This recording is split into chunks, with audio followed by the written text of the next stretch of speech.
सरकार यानी राज्य का प्रमुख जिसका शासन हो। जनता 5 साल में वोट देकर शासन के लिए सरकार चुनती है। पंजाब में जैसे आम आदमी पार्टी की सरकार चुनी, भगवंत मान सरकार के मुखिया बने। 4 महीने बीते। इन 4 महीने में लगातार विपक्ष ये सवाल उठाता रहा कि पंजाब की सरकार का कंट्रोल दिल्ली से होता है। ये आरोप और मजबूती से विरोधी लगाने लगे जब भगवंत मान की सरकार के लिए सलाहकार कमेटी बन गई, चेयरमैन राघव चड्ढा बना दिए गए। उसके बाद किस तरह के सवाल उठे, इस रिपोर्ट में देखिए।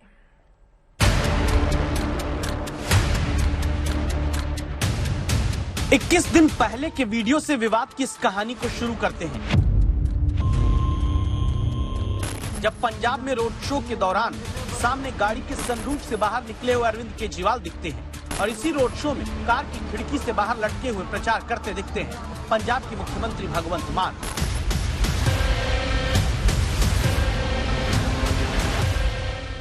संगरूर में रोड शो के दौरान उसी वीडियो के आधार पर विपक्षी दलों ने सवाल उठाना शुरू किया था। कांग्रेस तब पूछ रही थी क्या पंजाब के असली मुख्यमंत्री के आने पर भगवंत मान ने कुर्सी बदल ली।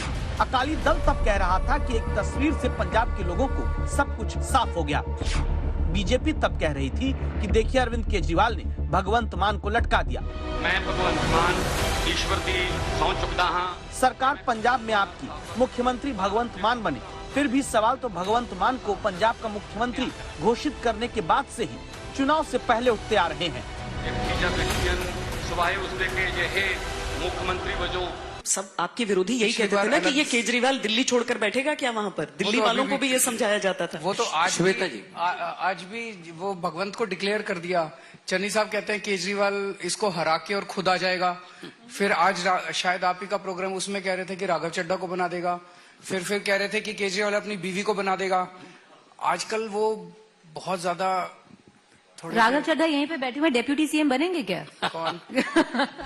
चुनाव हुए तो सीएम मान बने। बाद में राघव चड्ढा को पंजाब से राज्यसभा सीट दिलाकर आम आदमी पार्टी ने भेजा। अब पंजाब में मान सरकार के लिए अंतरिम सलाहकार समिति बनी जिसके चेयरमैन राघव चड्ढा नियुक्त किए गए। राघव चड्ढा कमेटी के चेयरमैन के तौर पर मान सरकार को लोकहित के मुद्दे पर सलाह देंगे। राघव चड्ढा ने भगवंत मान को बड़ा भाई बताते हुए पैर छू लिया, शुक्रिया अदा कर दिया और ये भरोसा दिया कि वो जो जिम्मेदारी मिली पंजाब की जनता के लिए निभाएंगे। पंजाब की राजनीति में विपक्ष फिर से पूरी सरकार को घेर रहा है, सवाल पूछ रहा है। विपक्षी नेता कहते हैं क्या पंजाब के सुपर सीएम अरविंद केजरीवाल हैं और भगवंत मान शोपीस सीएम हैं, जबकि राघव चड्ढा वर्किंग सीएम बन गए हैं। वो होगा जो केजरीवाल चाहेगा। यहाँ जो भगवंत मान जी हैं वो तो नाम के मुख्यमंत्री हैं। डी फैक्टो मुख्यमंत्री जो है वो केजरीवाल ने राघव चड्ढा को पहले बनाया। तो अब जो फॉर्मेलिटी रहती थी, जो दिक्कत उनको आती थी सारी ब्यूरोक्रेसी को कंट्रोल करने में, हुक्म लागू करवाने में केजरीवाल के, वो अब पूरी कर दी गई। कितनी हैरानी की बात है कि वो आदमी राज्यसभा का मेंबर है। पहले दिल्ली से लाके उसको राज्यसभा का मेंबर बनाया गया। तो राज्यसभा की सीट लेने के बाद भी उनकी सत्ता की भूख पूरी नहीं हुई। वो मेंबर रहते हुए क्या मुख्यमंत्री को सलाह नहीं दे सकते? ये बात सच है कि राघव चड्ढा काफी पढ़े लिखे हैं। लंदन स्कूल ऑफ इकोनॉमिक्स से शिक्षा हासिल की है, पेशे से चार्टर्ड अकाउंटेंट है। पंजाब में पार्टी को मजबूत करने में बड़ा रोल निभाया है। अब भगवंत मान सरकार को सलाह देने के नाम पर बनी कमेटी के चेयरमैन, तो पंजाब सरकार इसे जनता के भले के लिए उठाया गया कदम कहती है। पंजाब सरकार उन्होंने इस जिहड़ी एजुकेशन योग्यता है उसका फायदा लो और इस खर्च भी किया। और जिहड़ी कांग्रेस से सवाल कर रही है, एडवाइजर ला रहे हैं, उन्होंने सवाल पूछना चाहता जो डॉक्टर मनमोहन सिंह जी की सरकार के टाइम तुसी सोनिया गांधी जी को किस कैपेसिटी ते लाता सी जी? उन्होंने की काबिलियत सी डॉक्टर साहब तो वाल।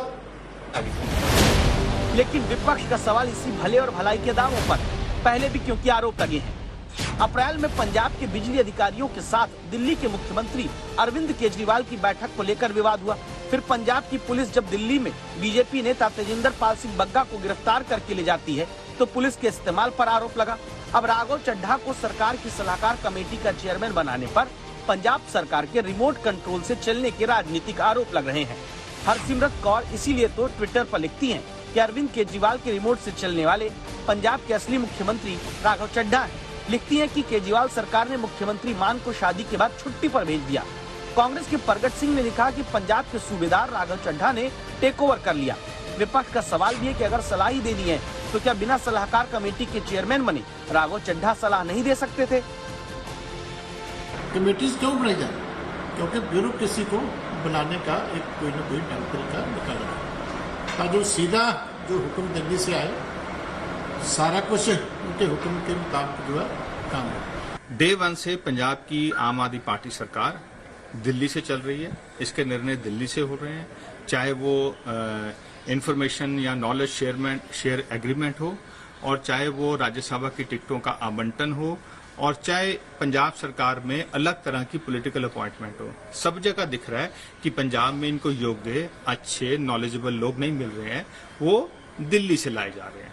विपक्षी पार्टियों ने आम आदमी पार्टी की सरकार को कटघरे में खड़ा करते हुए इस नियुक्ति पर सवाल खड़ा किए हैं। वहीं आम आदमी पार्टी ने विपक्ष के आरोपों को राजनीति से प्रेरित बताया है और राघव चड्ढा की नियुक्ति को जस्टिफाई करने की कोशिश की है।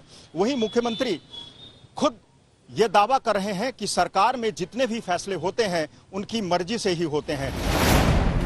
आखिर सलाहकार समिति की जरूरत क्यों पड़ी? क्या इसलिए कि पंजाब में ऐतिहासिक जीत के बाद जो ग्राफ आम आदमी पार्टी का चढ़ा वो भगवंत मान के मुख्यमंत्री बन जाने के बाद खाली हुई लोकसभा सीट संगरूर में हुए उपचुनाव में हार के बाद तेजी से नीचे गिरने की आशंका है? क्या इसीलिए सलाहकार राघव चड्ढा को बनाकर स्थिति संभालने की कोशिश हो रही है? मनजीत सहगल, चंडीगढ़, आज तक।